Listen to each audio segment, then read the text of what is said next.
D'abord, il faut féliciter le professeur Abdoulaye Sakho et l'ensemble de ses collaborateurs. Et ça nous a permis de passer quelques moments d'échange autour d'une question qui interpelle l'Afrique. C'est l'investissement qui doit se faire dans le domaine du sport. Aujourd'hui, quand vous allez en France, le secteur des sports est comparé au secteur automobile, au niveau de la création d'emplois, la création de ressources. Et l'Afrique a des talents, mais aujourd'hui, nous avons une perception qui bloque l'élan d'investissement dans le domaine du sport. C'est pourquoi aujourd'hui, c'est très utile que les acteurs puissent échanger et voir comment aborder ces questions et attirer les investissements et mettre le sport au niveau de la place qu'il devrait occuper. C'est une place confortable dans l'accompagnement des États, dans le développement économique et social des États.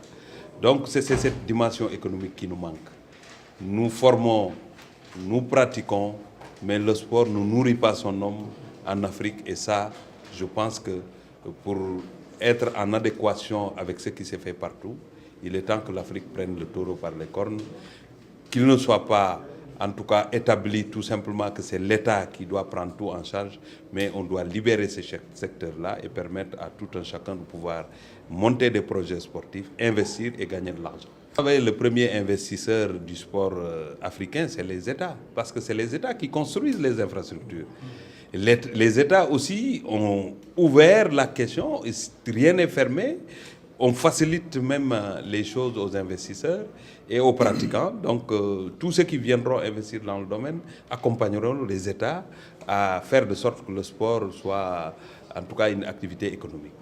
Aujourd'hui, si on prend l'exemple du Sénégal, c'est plusieurs milliards qui sont investis dans le domaine des infrastructures sportives pour créer les conditions de performance de nos pratiquants. Donc, aujourd'hui, on n'est pas à un niveau où chaque club aura son stade, mais quand même, on doit donner des signaux qui donnent de l'espoir. On a une ligue professionnelle, même si les textes qui doivent accompagner ne sont pas encore prêts, mais quand même, c'est des Sénégalais qui ont de l'engagement, qui persévèrent, malgré les obstacles et les difficultés. Mais ces genres de discussions pousseront, donneront de l'énergie à nos amis sénégalais qui ont osé commencer ce qu'on appelle le professionnalisme et je pense que ça c'est extrêmement important. Nous serons toujours à leur côté pour les accompagner et je pense que quand on aura fini toutes les discussions, quand on occupera notre place, nous verrons que le sport ne peut pas être mis à part, mais le sport est comme le commerce, comme les autres activités économiques et qui accompagnent le développement des pays. Je souhaite que ce soit Sadio Mané, c'est ce que vous voulez me poser. Et je souhaite qu'Aliou Cissé soit le meilleur entraîneur de l'équipe au Sénégal. Si c'est le sportif qui vous parle, moi, en tant que ministre des Sports, je travaille à réunir les conditions pour qu'en 2023, avant la fin du mandat du président Macky Sall, qu'on puisse organiser.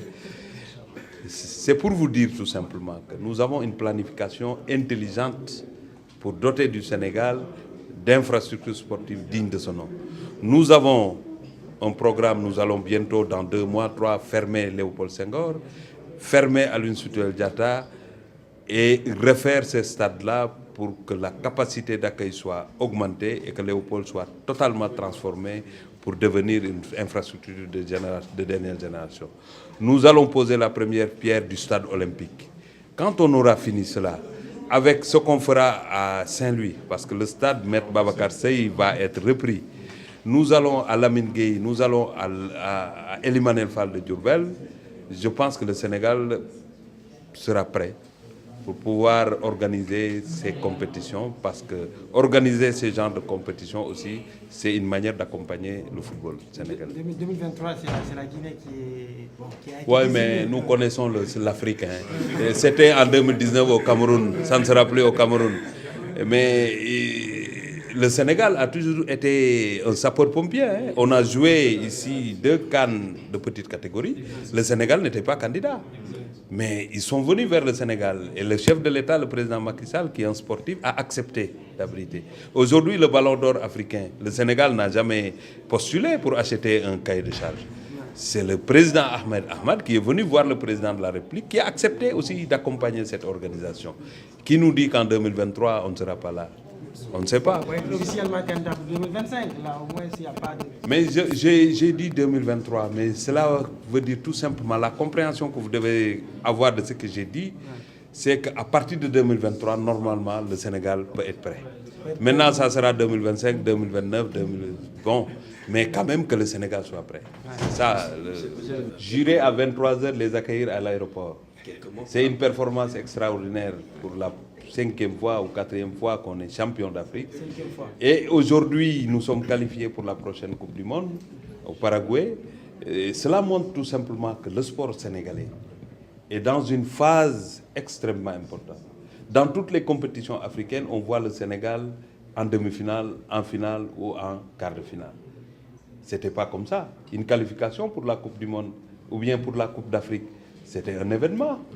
Il y avait une liesse populaire. Maintenant, on est habitué, on s'est qualifié, mais on n'en parle pas parce qu'aujourd'hui, on a fait un pas. Que les gens ne pensent pas que tant qu'on n'a pas le trophée africain, le football n'est pas performant. Qu'on ne pense pas à cela. Parce qu'en réalité, le trophée, c'est une chose, mais la construction en est une autre. Aujourd'hui, toutes les petites catégories sont en CAN. C'est une première. Amara est là, un entraîneur chevronné.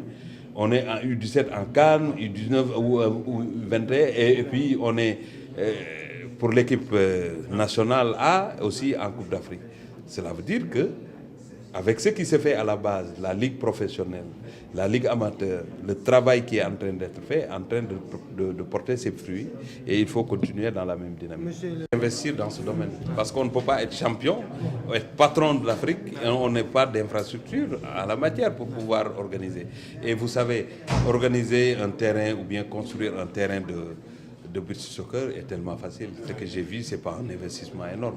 Il suffit tout simplement d'orienter nos efforts dans ce domaine-là pour régler définitivement cette question. Oui, le masterclass, c'est une étape dans la formation parce que je crois et je suis convaincu que le sport, en fait, du moins de manière globale, l'enseignement ne peut pas rester seulement dans la classe. Il faut la confronter avec la vie. Et la vie, c'est les acteurs. C'est la raison pour laquelle j'ai décidé aujourd'hui d'inviter les acteurs du sport. Pas les acteurs du sport dans le sens de sport dans le terrain, mais les acteurs qui réfléchissent autour du sport, les acteurs qui aident le sport, les acteurs qui sont des experts fiscaux, comptables et tout ça, pour venir discuter et parler de cela. Et donc j'ai été très honoré de recevoir aujourd'hui le ministre des Sports, M. Matarba, qui a été vraiment très très bien. Et donc ça nous a beaucoup aidé. Voilà un peu ce qui justifie cela. Je crois que les auditeurs également sont très heureux de cela. La suite, je crois que vous avez dû suivre un tout petit peu. Le ministre a dit ce qu'il compte faire. Les acteurs qui sont là ont dit ce qu'ils comptaient faire. Il y a même un fonds d'investissement qui disait qu'il va peut-être maintenant commencer à investir dans le sport. C'est ce que nous cherchons. Nous sommes des facilitateurs, nous ne sommes pas des décideurs. Donc voilà un peu ce que je peux vous dire. Il faut juste prendre contact avec l'adresse qu'il y a derrière sur la plaquette. Il y a une adresse et un numéro de téléphone. Vous prenez contact, c'est tout.